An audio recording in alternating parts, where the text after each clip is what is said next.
¿Quiénes conforman la cabeza? Es decir, todo esto. El cráneo y la cara. Cráneo, un conjunto de 8 huesos que se articulan para formar una cavidad, que es la cavidad craneal. ¿Qué cosa contiene la cavidad craneal? La base y la bóveda. No, parte de ellos, sus paredes son la base y la bóveda, pero ¿cuál es el contenido de la cavidad craneal? El encéfalo. El encéfalo, ¿sí? Es decir, el cerebelo y el tallo cerebral. Por eso al cráneo se le conoce también como neurocráneo, por esa razón. Mientras que la cara, los huesos de la cara, ¿no?, que son el número de 14, se articulan para formar cavidades, miren, ¿no? La cavidad oral, la cavidad nasal y las cavidades orbitarias, que contienen vísceras, los globos oculares, la mucosa pituitaria y la lengua. Por eso a la cara también se le conoce como viscerocráneo. Entonces, ¿quiénes conforman la cabeza? El neurocráneo y el viscerocráneo. ¿Qué huesos conforman el cráneo? Son 8 huesos. El frontal, occipital, el temporal, occipital, etmoides, esfenoides y los temporales y los parietales. Son 8 huesos que conforman el cráneo. Y la cara estaría compuesta por 14 huesos. El vómer y la mandíbula, que son los huesos impares, los maxilares, los malares, los lacrimales, los nasales, ¿no?, los palatinos y los cornetes inferiores. Esos conforman, ¿no?, un hueso de la cara. ¿Qué consecuencias tiene la fractura de cráneo? ¿Cómo sabemos cuándo una persona se ha fracturado el cráneo? Cuando se fractura el cráneo, sea cual sea la fractura, ¿ya?, va a aparecer, ¿no?, sangrado y salida de líquido cefalorraquídeo por los oídos. Y salida de sangre y líquido cefalorraquídeo por las aberturas nasales. ¿Por qué? Porque al fracturarse el cráneo, este llega hacia, ¿no?, el espacio subaracnoideo y hace que por ahí salga. Vamos a ver también signos, ¿no? Vamos a ver signos, como por ejemplo los ojos de mapache, ¿no?, donde aparecen 2 tremendos moretones alrededor de los ojos. Eso es cuando se fractura la base craneal anterior, o moretones detrás de la oreja, que son, ¿no?, los equimosis retroauriculares, cuando se fractura, ¿no?, la fosa craneal posterior. Todas estas fracturas, sean cual sea, siempre son de urgencia, ¿no?, porque se van a atender inmediatamente, ¿no? Y la cara también está sujeta a fracturas, ¿no?, las famosas fracturas Lefort, ¿no?, Lefort 1, Lefort 2 y Lefort 3. La Lefort 1 es cuando los dos maxilares, cuando la fractura pasa por el piso de la cavidad nasal y se separan los dos huesos maxilares de la cara, caen y quedan colgando, quedan moviéndose. Esa es la Lefort 1. La Lefort 2 es la que agarra estas dos suturas, la sutura maxilomalar. Entonces toda esta parte se cuelga, se separa del cráneo. Y la más grave es la Lefort 3, donde la fractura pasa por el piso de la órbita, desprendiéndose prácticamente toda la cara del cráneo. Quedan los ojos, ¿no?, en el aire y, ¿no?, cae todo el macizo facial, ¿no?, incluyendo mandíbula y todos estos huesos caen, ¿no?, hacia abajo y quedan móviles todavía. Y son las famosas fracturas, ¿no?, del macizo cráneo facial.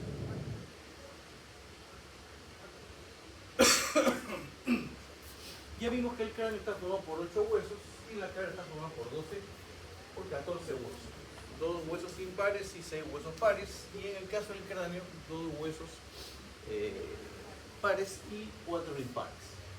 Cráneo o neurocráneo viene a ser lo mismo, cara o viscerocráneo viene a ser también lo mismo. Al unirse estos huesos de cara y cráneo forman cavidades, cavidad craneal y cavidad orbitaria, cavidad nasal y cavidad oral. Son los espacios que forman estos huesos.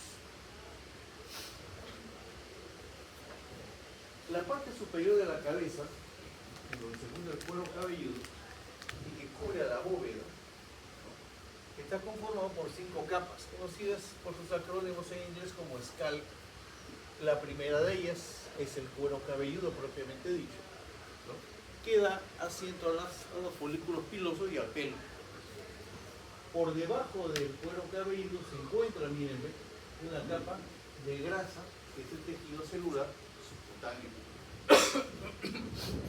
cruzado por gran cantidad de vasos, miren, tanto venosos como arteriales. Esto tiene un significado bastante grande en los cortes del cuero cabelludo.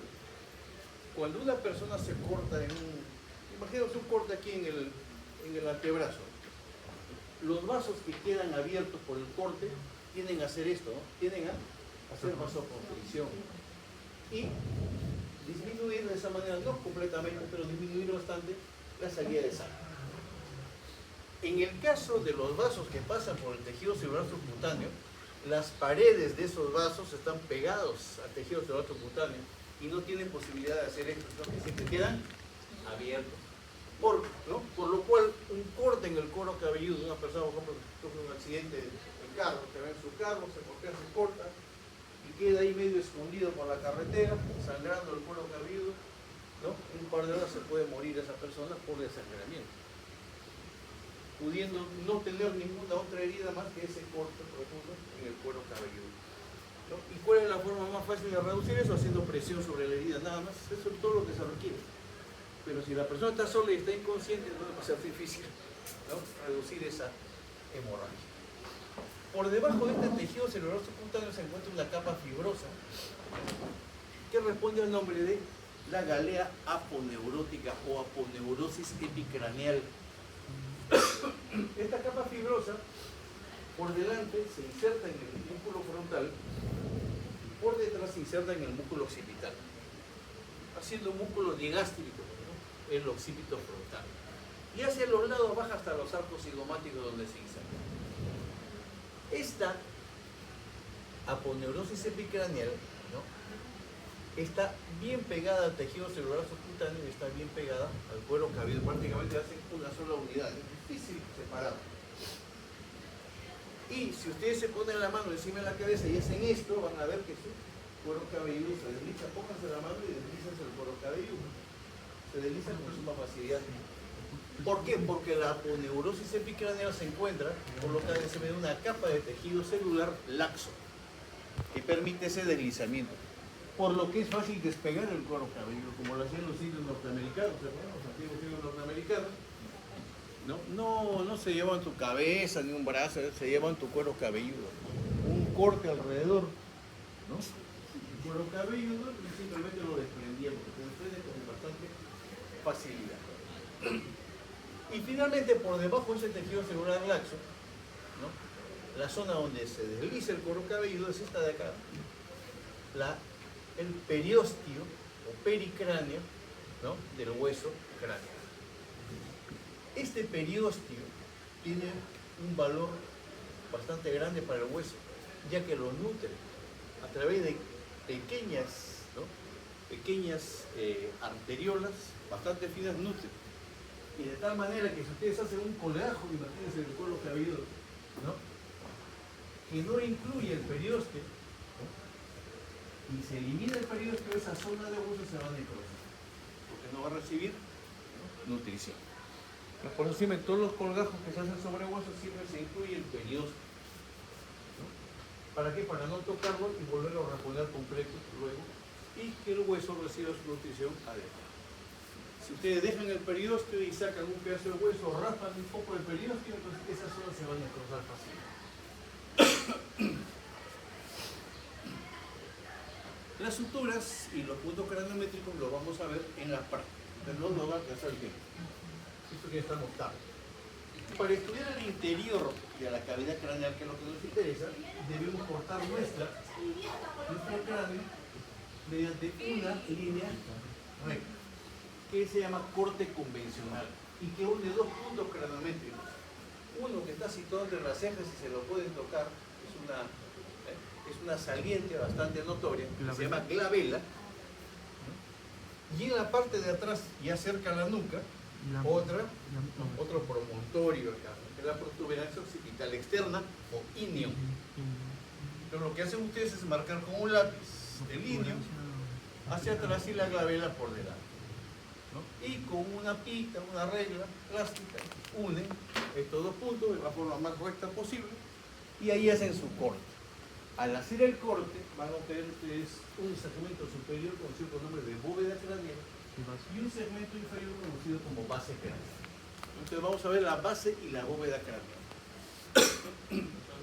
Dime.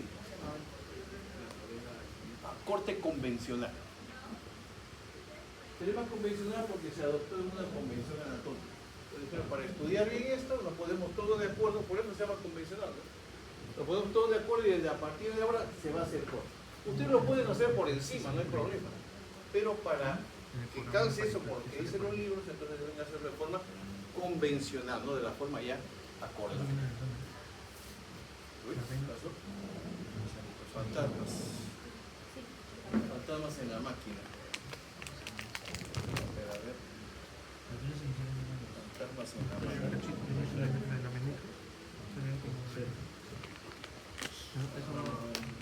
Acá. Acá. Está. No lo abrieron en un plan proyectar.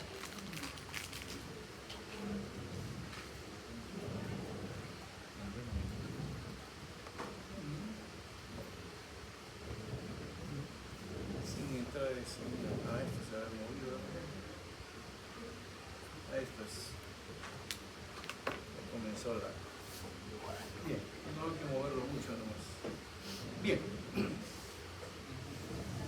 La bóveda craneal tiene forma de una campana y tiene una cara exocranial, una cara externa, que la puedo tocar acá, que es bastante lisa, y una cara endocranial o interna, que es bastante áspera al tacto.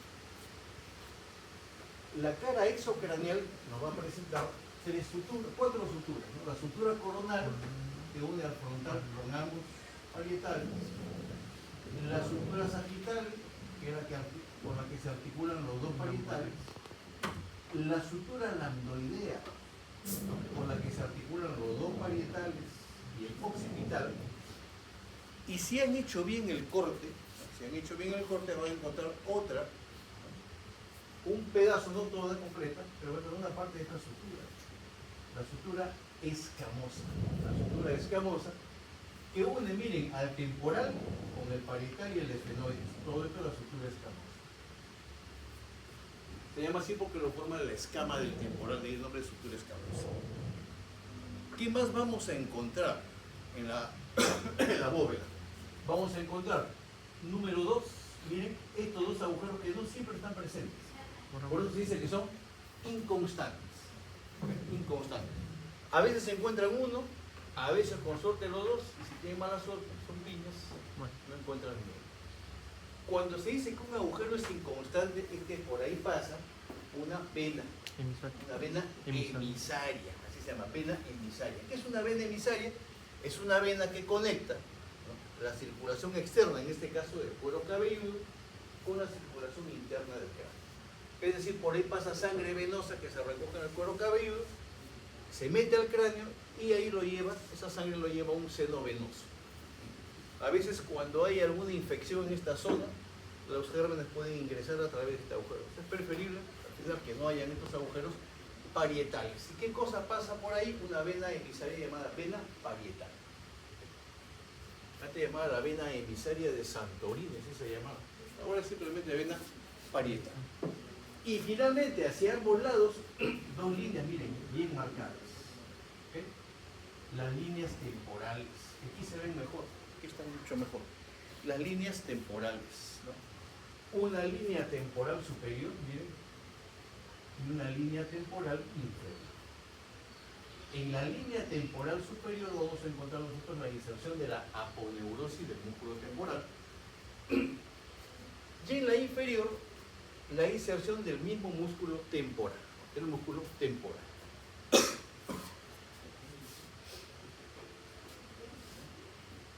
Y eso es todo lo que tendríamos en la bóveda exocraneal.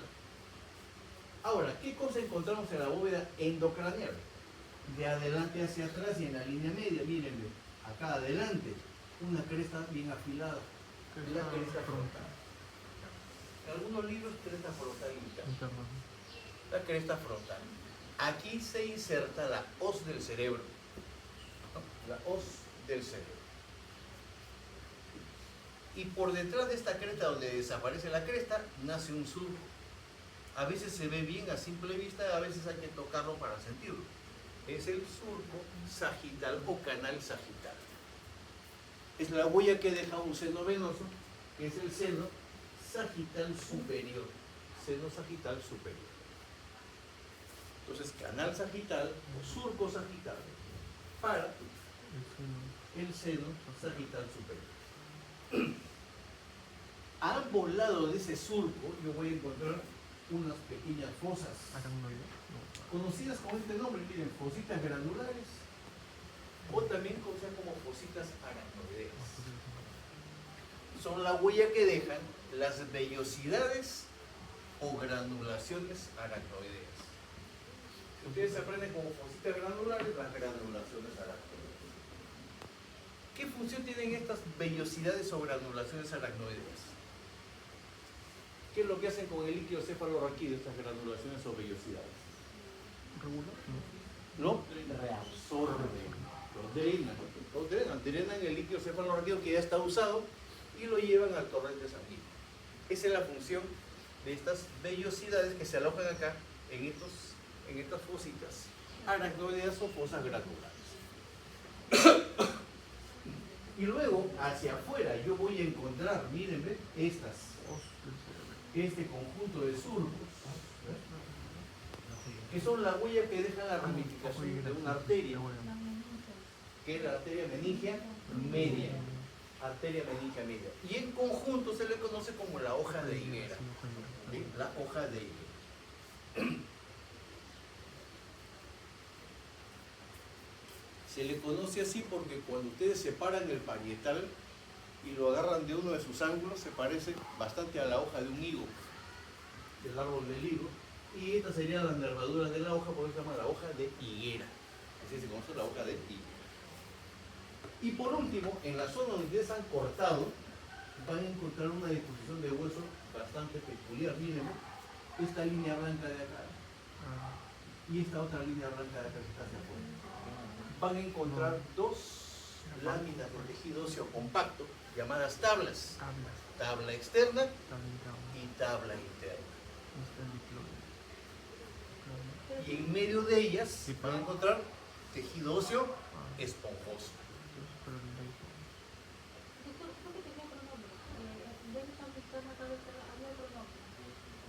Tabla externa y tabla interna. Y en conjunto, las dos tablas y el tejido óseo esponjoso se conoce como diploide. ¿Okay? En ciertas bases, no en todas, ojo, en ciertas bases y en algunas bóvedas, vamos a encontrar esto, mírenme. ¿Qué cosa sería esto? Diploide, tabla externa y la tabla interna, tejido óseo compacto. Pero acá, por ejemplo, podemos ver claramente la tabla externa y la tabla interna, pero no hay tejido óseo esponjoso. En este caso, esto es una cavidad. Este es el seno frontal, que justamente se encuentra aquí en el hueso frontal. ¿Okay? Cuando encuentren ustedes así, ese es el seno frontal. Es uno de los senos paranasales. Ahí se produce moco que se va directamente a la cavidad nasal y la mantiene húmeda. Este de atrás es el etmoides. Es parte del etmoides. El resto está enclavado hacia abajo. Está dentro de la cavidad nasal. Esto sería el seno frontal. Si hubiera un examen y ustedes deciden ponerlo ahí, Ya. ¿Qué cosa pondrías? ahí ponen, no sé si lo pueden poner un alfiler en los componentes. Ya, adentro. Ya, adentro. Pongo adentro de acá la fila. ¿Qué cosa pondrías tú acá?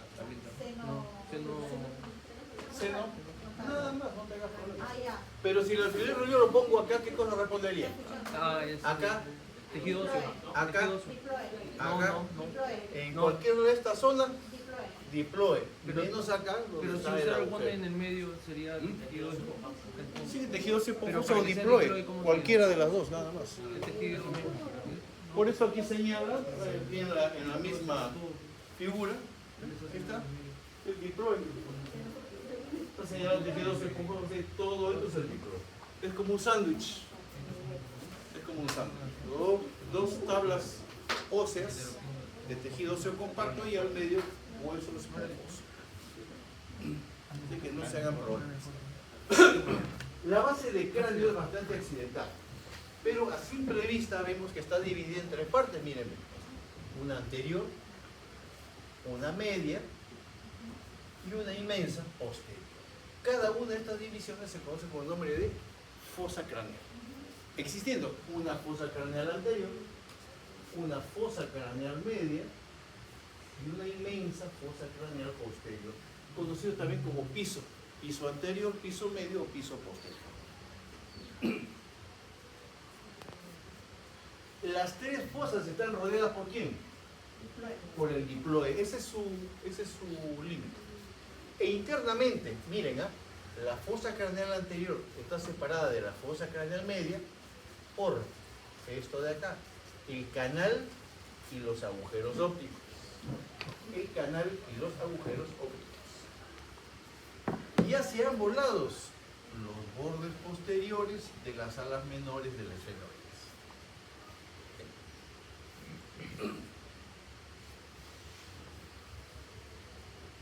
Y la fosa craneal media está separada de la fosa craneal posterior por lo siguiente, también del medio hacia los lados. Al medio esta lámina que tiene 4 lados, por eso se llama lámina cuadrilátera de los esfenoides. Y hacia los lados, los bordes superiores de los peñascos. ¿Lámina qué dijo, doctor? Lámina cuadrilátera de los esfenoides. No se puede lámina filosa, ¿no? Y supongamos por ahí que se me ocurre, no sé, como suele pasar, no sé, me señala por ahí y yo digo, ¿qué? Es que el clivus es este. Está más abajo. Mira esto, mira. 1, 2, 3 y 4. Este pedacito de la lámina cuadrilátera, el clivus es este de acá. Lo que es el canal basilar se conoce como clivus. Y si por ahí pongo silla turca. La silla turca está aquí adelante. Ah. No te puedes equivocar, ahí es imposible equivocarse. La silla turca es una concavidad, la lámina cuadrilátera es un cuadrado de hueso y el clivus es como un tobogán inclinado.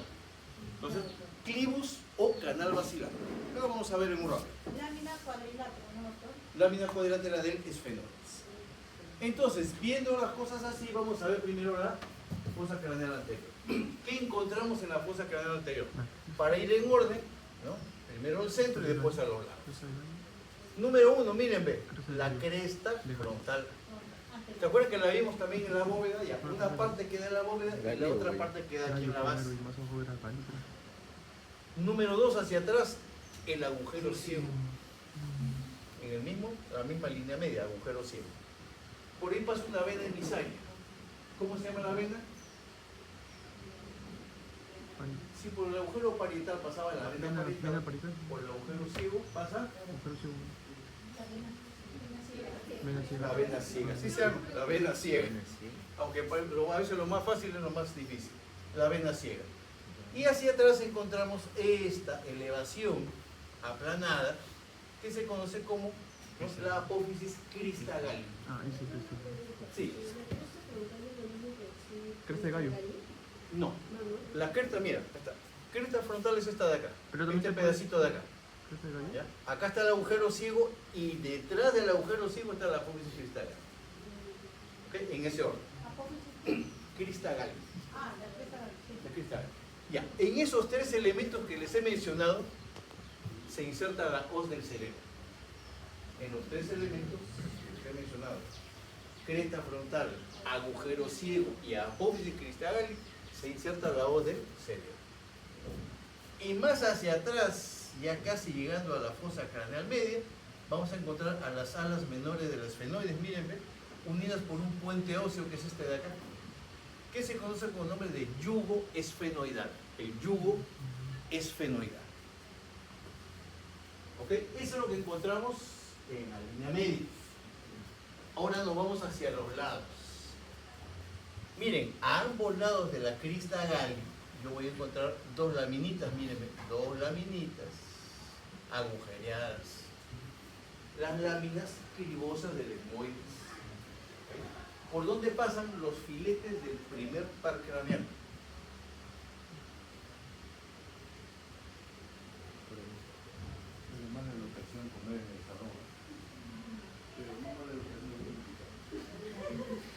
Listo. ¿Ok? Entonces, láminas cribosas para los filetes del primer par cráneo. Y más hacia afuera, ya para terminar con esta fosa, mírenme, estas fosas que están acá, que es como si ustedes hubieran metido el dedo acá. Por eso se llaman impresiones digitales. Las impresiones digitales. Y estas impresiones digitales tienen, ¿no?, entre ellas estas puntas, mírenme, esta de acá o esta de acá, que son elevadas, son puntiagudas y que se les conoce como eminencias mamilares. Eminencias mamilares. Las dos que les he mencionado, las impresiones digitales y las eminencias mamilares, están conformadas por el lóbulo frontal que se aloja ahí. Ustedes saben que el hueso se amolda al cerebro, ¿no? El cráneo crece según crezca el cerebro.